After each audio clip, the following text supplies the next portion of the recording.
Ernest Corbett from the Century Racing team was an interested spectator while a young fan rearranged a small part of the route. The sheep couldn't have cared less, but out on the route there was some serious racing, with race leader Shamir Variawa and Siegfried Rousseau under pressure from Herman and Wichard Solwald in the SVR.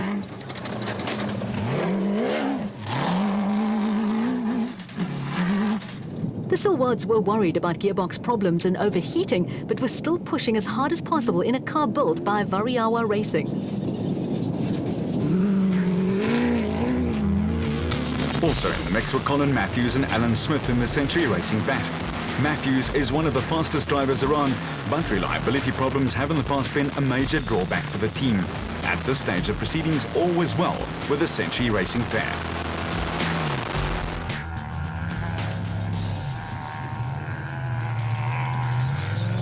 Matthews and Smith trailed production vehicle leaders Chris Visser and Jaapie Badenhorst by 20 seconds at the designated service park.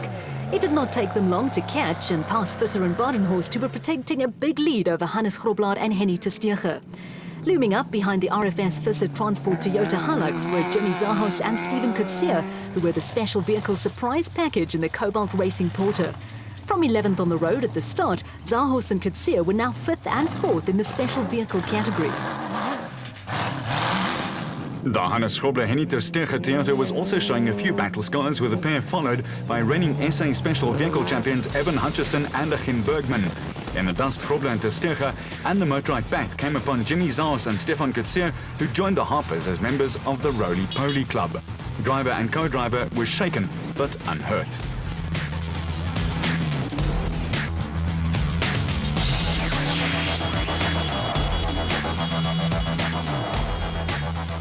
At the front of the field and not hampered by a dust problem, Shamir Variawa and Siegfried Rousseau were going their merry way in the Team Total Porter.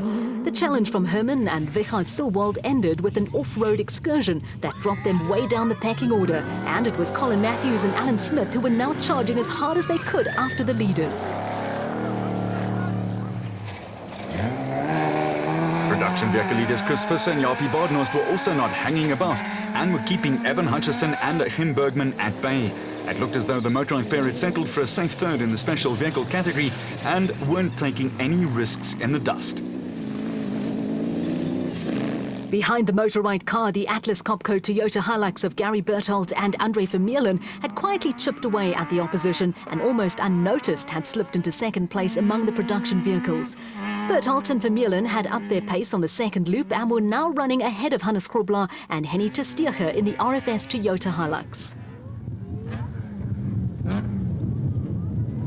Groblaar and Testege were still in the process of establishing a happy medium in the car. All drivers have their preferences when it comes to the manner in which co-drivers call out route instructions, and it takes time for in-car relationships to gel. Groblaar and Testege were going along steadily, but were coming under a little pressure from a hard-charging Ramon and Maret Besaidnout in the Red Star Raceway Toyota Hilux.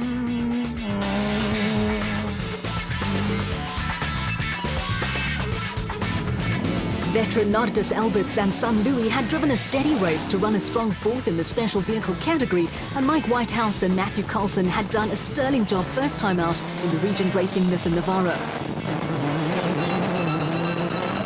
The brothers-in-law had their hands full in keeping Christian de Ploy and Henk Janse van Vieren at bay, and in so doing were depriving Toyota of a clean sweep of the top 5 places in the production vehicle category and in the SP class. Down in Class B, there had been a change, with Johan van Staden and James Rousseau now in the lead in the KEC Bat.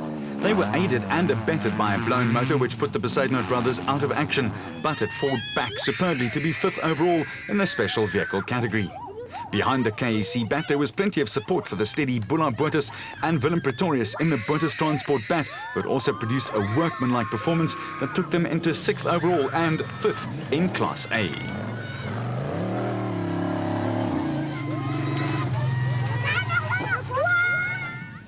Bloemfontein crew Loder Brain and Rian Greyling were delighted with their showing first time out in the Rubicon Ford Ranger, and signs are that the SP class is going to become more and more competitive as the season wears on. A little further back, it was plain sailing for Derek de Toy and Andre Reeder, who had it all their own way in Class B in the Orange Tree Bat.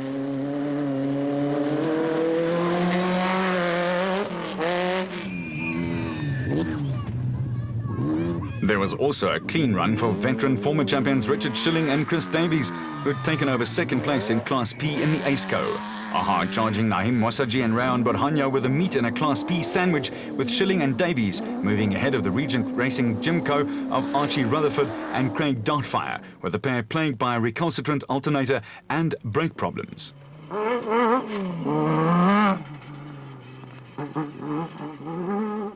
The Rubicon Racing pair of Peter Ruthven and Rudy Brits were minus a windscreen, but could also feel satisfied with their first outing in the Toyota Hilux in the SP class. A slight overheating problem was their only worry, while behind them a hard-charging Herman and Richard Silwald were pushing as hard as they could to make up places after their off-road excursion midway through the second loop. The mistake that cost them a hatful of places was a major disappointment for the Silwalds and spoiled what was an otherwise promising outing in a new car.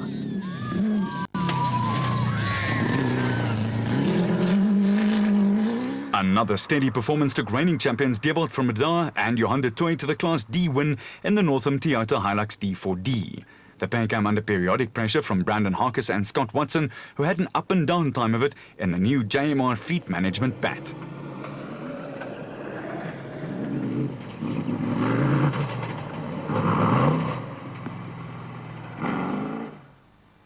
Behind Harkis and Watson, a pair of debutants in Gerald Leroux and Willem Pretorius picked up a Class E win first time out in the Rubicon Ford Ranger after early class leaders Pikkie Labuskaghni and Rikus Erasmus had dropped out on the first loop. Bringing up the rear, a dogged performance by locals Marius Nicholson and Rod Jeffrey in the long-in-the-tooth Opel Sandmaster saw them classified as the last of the official finishers.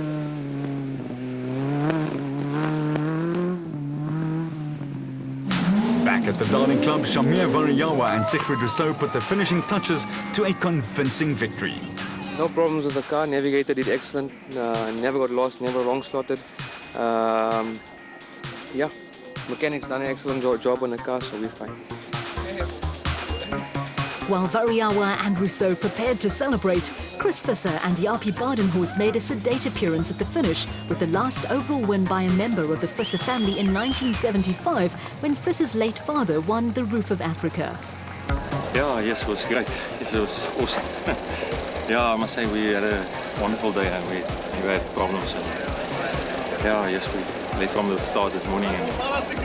And yeah, I must say the second lap was very, very rough. Yeah, it was. And the sand was killing us, and yeah, but the bucket was good. Yeah, the bucket was very good. Your first overall win, you must be over the moon. Yeah, yes, it was excellent. Yes, it's excellent. Yeah, I say it's. I haven't come through yet, but yeah, we nearly were there the previous time, and this time we done it. There was also a great result for Ramon and Marek Besadenhout. Ja, ons is baie gelukkig. Ons het eerlikwaar te sê ons het dit nie verwag nie. Want met Johan hulle ook wat ons team geondersteun het, hulle was verantwoordelik vir alles. Ons is baie gelukkig. After a dodgy start to the day, it was all's well that ends well for delighted Class P winners Johan van Staden and James Rousseau. Tough. We worked so hard to get finished. The dust, as we said, half time. That played a massive role. Some cars got caught up, and we took those chances to creep up to them. And the moment there was a gap, overtook. We used that, and worked. Brought us back home safely.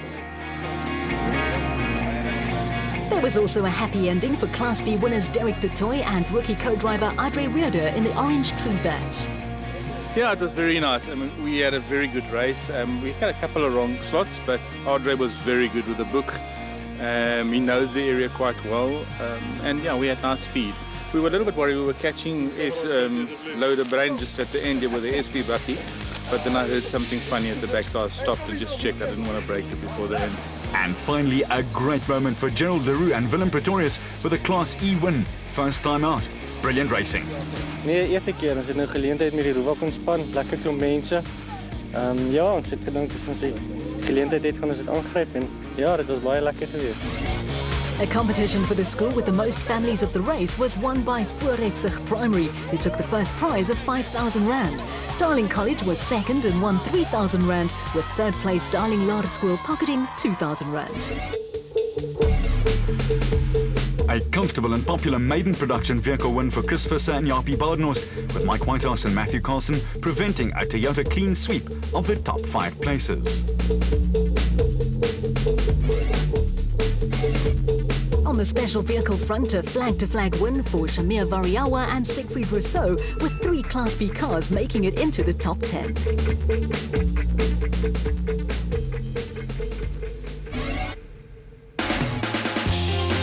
The next round of the ABSA Off-Road Championship is the Toyota Dealer 400 in Leidenburg on April the 16th and 17th. Catch all the action and drama in the production and special vehicle categories right here on Supersport.